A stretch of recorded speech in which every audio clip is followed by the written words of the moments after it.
It was a crisp autumn morning when Alex decided he needed to escape the city for a day. The stress of work, the endless noise, and the gray monotony of urban life weighed on him.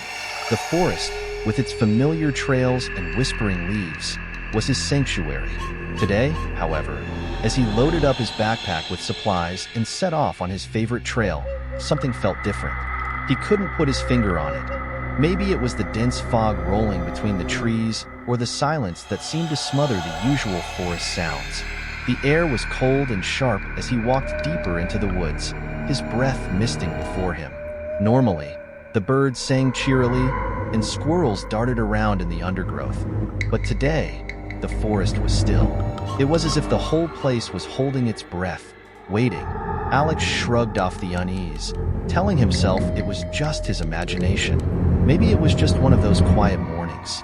The trail twisted and turned, leading him farther into the heart of the woods. As the sun rose higher, the fog began to lift, revealing the rich colors of autumn. Fiery reds, deep oranges, and golden yellows. Alex felt his tension easing. Nature always had a way of calming him, and for a while, he lost himself in the beauty of it all. But then, he noticed something. Fresh footprints in the mud, deep and wide. They were larger than his own and spaced unnaturally far apart, as if the person who made them was moving with an unusual gait or was in a hurry. Alex frowned, crouching to inspect them. The prints seemed to lead off the main path, disappearing into a tangle of bushes and shadows. Against his better judgment, he decided to follow. Maybe it was another hiker who got lost, he reasoned, or perhaps a hunter. He moved cautiously, pushing branches aside as he went. After a few minutes, he stumbled upon a clearing.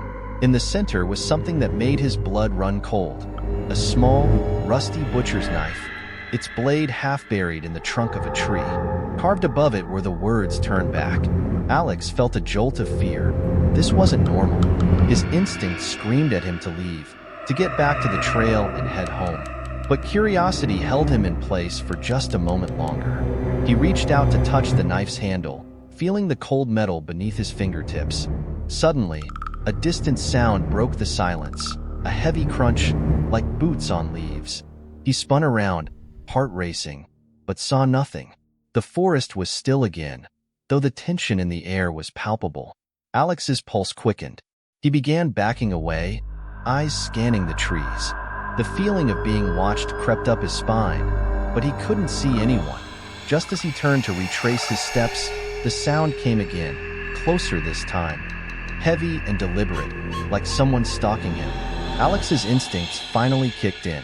He bolted, crashing through the underbrush, not caring about the branches that scratched at his face or the roots that threatened to trip him.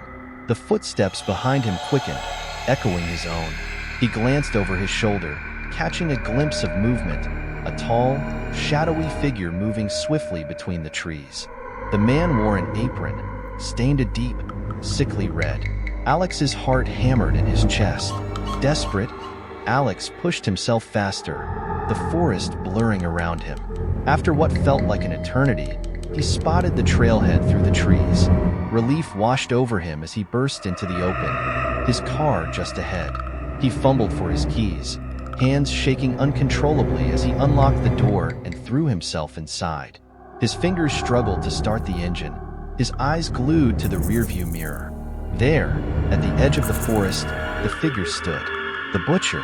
He was still now, just watching, his face hidden beneath the hood. Alex's hands finally steadied enough to start the engine. The tires spun as he sped out of the parking lot, the forest growing smaller in the distance. He didn't stop until he was miles away, his knuckles white on the steering wheel.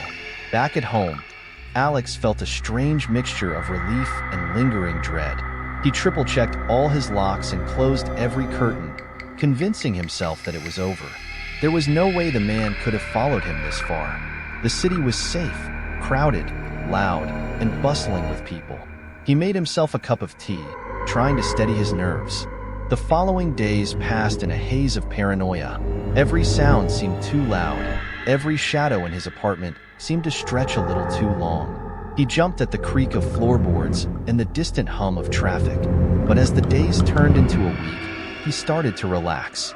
He even convinced himself that the experience had just been a weird coincidence, some bizarre encounter with a stranger who probably meant no harm. But then, one night, he woke up to a sound, a faint scraping, like metal against wood. His heart pounded as he lay there, frozen. The noise continued, slow and rhythmic. It was coming from his front door. He got out of bed, moving as quietly as he could, and crept down the hallway. When he reached the door, he peered through the peephole. Nothing but darkness. He let out a shaky breath, relief washing over him. It must have been the wind, he told himself. But as he turned to go back to bed, he heard it, a whisper. Faint, but unmistakable. Found you.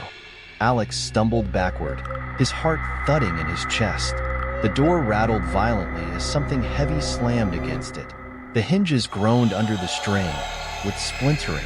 He ran to the kitchen, grabbing the largest knife he could find, and pressed his back against the wall, trying to control his breathing. The door burst open with a deafening crack, and heavy footsteps echoed in the hallway. The figure emerged from the shadows, taller and more imposing than he remembered. The butcher's apron dripped with fresh blood, and the grin on his face stretched wide, revealing crooked teeth. His eyes, now visible, were cold and empty, as if they belonged to a predator. Alex gripped his knife tightly, adrenaline surging through him. He lunged, slashing wildly, but the butcher was too quick. He sidestepped easily, catching Alex's arm and twisting it. The knife clattered to the floor, and pain shot through Alex's wrist. The butcher's grip was iron-like, unyielding. He dragged Alex across the floor, his boots leaving trails of mud and blood. Alex kicked and screamed, but it was no use. The butcher lifted him effortlessly, pinning him to the ground. His eyes were locked onto Alex's, the grin never faltering. "You shouldn't have come back," he whispered. The last thing Alex saw was the glint of the butcher's knife as it came down, the blade reflecting the dim light of the room. Pain exploded through him, but only for a moment. The world went dark, and the only sound that remained was the slow, methodical dripping of blood on the wooden floor. And then, silence.